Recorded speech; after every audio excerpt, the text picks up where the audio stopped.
Sakit hati pengajuan kenaikan pangkatnya tak kunjung ditandatangani Kepala Dinas. Seorang oknum ASN bakar kantor Dinas Perhubungan Pemprov Bangka Belitung. Aksinya tersebut terekam kamera pengawas. Akibat perbuatannya, kantor Dishub Bangka Belitung ludes terbakar.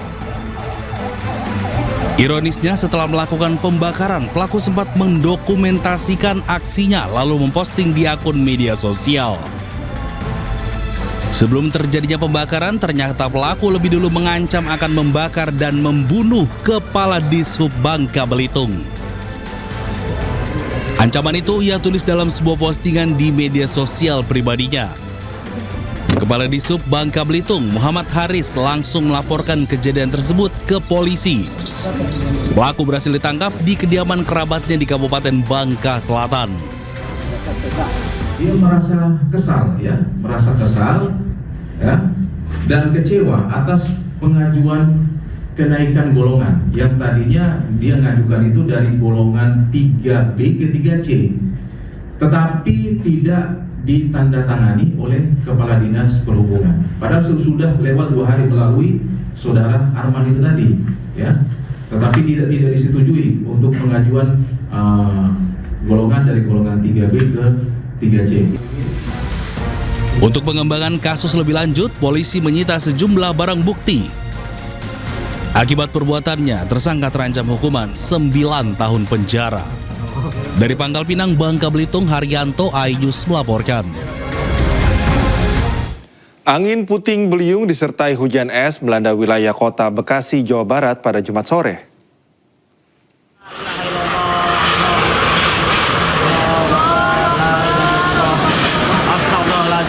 Astagfirullahaladzim.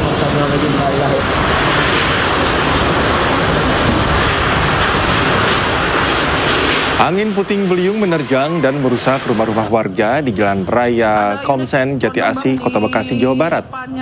Bahkan angin yang cukup kencang juga membuat atap sebuah SPBU roboh dan puluhan pohon tumbang hingga menutup jalan. Tak hanya angin puting beliung, di sejumlah wilayah di Pondok Gede mengalami hujan es. Sebanyak 3 kecamatan di Kota Bekasi, yakni Kecamatan Jati Asih, Kecamatan Pondok Gede, dan Kecamatan Pondok Melati terdampak akibat angin puting beliung.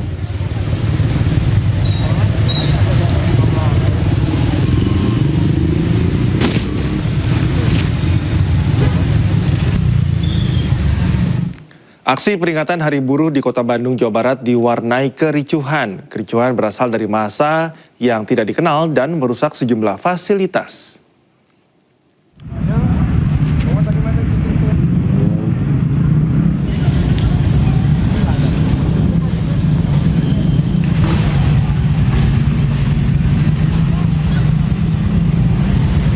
Aksi peringatan Hari Buruh di Kota Bandung, Jawa Barat dirusak massa tak dikenal pada Jumat malam. Massa memblokade jalan serta merusak fasilitas umum di Jalan Cikapayang seperti Videotron dan juga pos polisi. Kericuhan ini sempat menyebabkan kemacetan parah. Massa bubar setelah dipukul mundur polisi.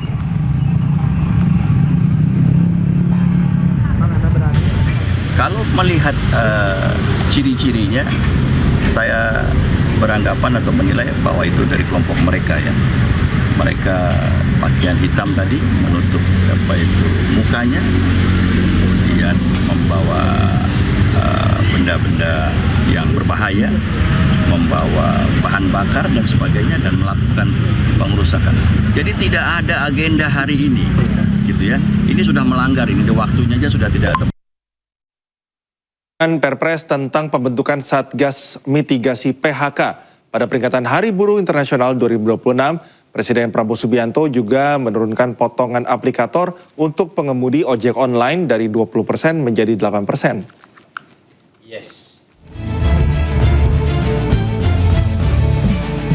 Untuk kedua kalinya, Presiden Prabowo Subianto hadir dalam peringatan Hari Buruh Internasional di kawasan Monas, Jakarta. Tak sekedar hadir, Prabowo juga mengumumkan kebijakan baru sebagai kado bagi tenaga kerja Indonesia. Kebijakan yang pertama adalah terbitnya Peraturan Presiden Nomor 10 Tahun 2026 tentang pembentukan Satgas Mitigasi PHK dan Kesejahteraan Buruh.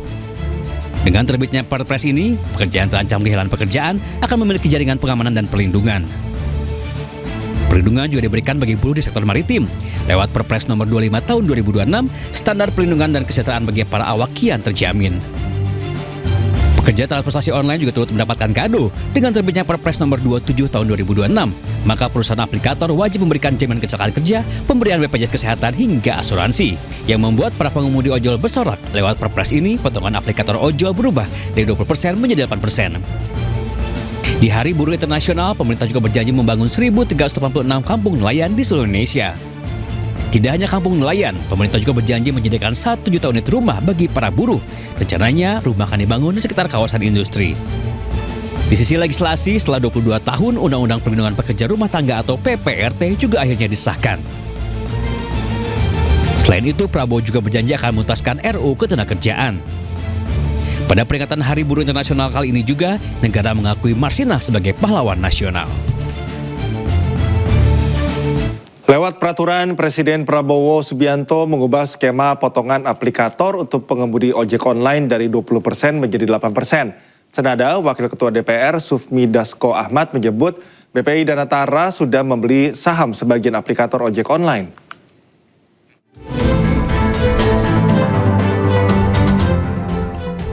Kabar baik bagi para pengemudi ojek online. Pada peringatan Hari Buruh Internasional, Presiden Prabowo Subianto menerbitkan Perpres nomor 27 tahun 2026. Dengan terbitnya Perpres ini, maka perusahaan aplikator wajib memberikan jaminan kecelakaan kerja, pemberian BPJS Kesehatan, hingga asuransi bagi seluruh pengemudi ojek online. Tidak hanya itu, lewat Perpres ini, potongan aplikator ojol berubah dari 20% menjadi 8%. Saya juga telah tanda tangan peraturan Presiden nomor 27 tahun 2026 tentang perlindungan pekerja transportasi online. Juga tadi pembagian pendapatan dari 80% untuk pengemudi sekarang menjadi minimal 92% untuk pengemudi. Menindaklanjuti peraturan Presiden, Wakil Ketua DPR RI Sufmi Dasko Ahmad menyebut jika BPI Danantara sudah sepakat membeli saham sebagian aplikator ojek online. Pemerintah melalui Danantara sudah masuk ke dalam aplikator, itu mengambil bagian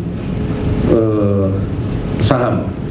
Tadi juga sudah disampaikan bahwa karena ini aplikator sebagian sudah diambil oleh pemerintah, sehingga sistem kebijakan dan lain-lain akan disesuaikan secara perlahan, tapi pasti paling pertama adalah kemudian menurunkan biaya yang diambil oleh aplikator, tadinya 20 atau 10 ini, sehingga aplikator hanya akan mengambil 8%. Tidak hanya membeli saham aplikator ojek online, saat ini pemerintah dan DPR juga tengah membuat simulasi terkait status hubungan kerja antara pengemudi ojek online dengan aplikator ojek online. Dengan terbitnya Perpres nomor 27 tahun 2026 dan dibelinya saham aplikator oleh pemerintah, diharapkan pendapatan dan kesejahteraan para pengendara ojek online semakin meningkat. Tim Liputan iNews melaporkan. Informasi menarik lainnya segera hadir usai jeda, tetaplah di iNews Malam.